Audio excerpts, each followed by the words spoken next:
Assalomu alaykum do'stlar. Quyidagi masalani yechimini ko'rib chiqamiz. Bu masalamiz ozon kislorod aralashmasiga doir. Xo'p, dastlab savolda yaxshilab o'qib chiqamiz. Biror moddani yoqish uchun 44,8 litr havo yoki 6,72 litr ozon kislorod aralashmasi talab qilinadi, deyapti.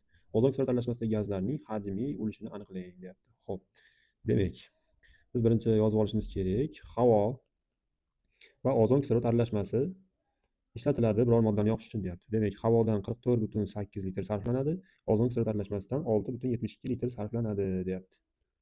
Ikkalasi ham bir xil moddani yoqish uchun.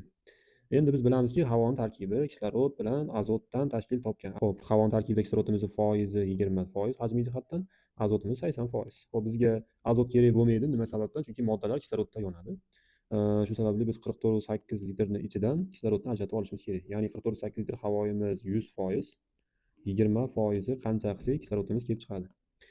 Xo'p, 8,96 litr. Bu toza kislorod bo'ldi havoning tarkibidagi. Endi biz nima qilishimiz kerak? Mana bu ozon kislorod aralashmasidan ham hammasini kislorodga aylantirib olishimiz kerak, ya'ni toza kislorodga aylantirib olishimiz kerak. Shunda bizda hosil bo'lishi kerak 8,96 litr kislorod. Chunki havoning tarkibida 8,96 kislorod bor. Ikkalasi ham bir xil moddani yoqyapti. Demak, bu ozon kislorod aralashmamizdan 8,96 litr kislorodga aylanishi kerak. Faqat qanchasi? 6,72 litri.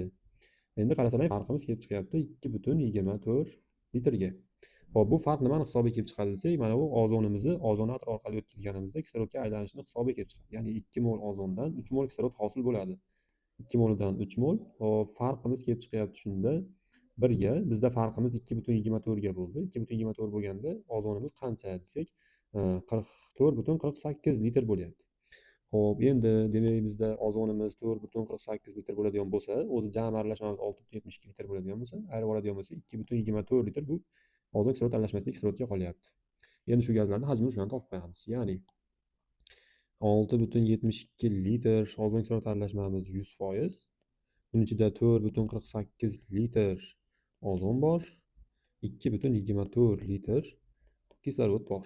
Kelib chiqyapti bizda 66,6% ozon, 33,3% kislorod gazlari bo'lib kelib chiqyapti. Demak, masalamizning javobi 66,6% ga 33,3% degan javob kelib chiqyapti.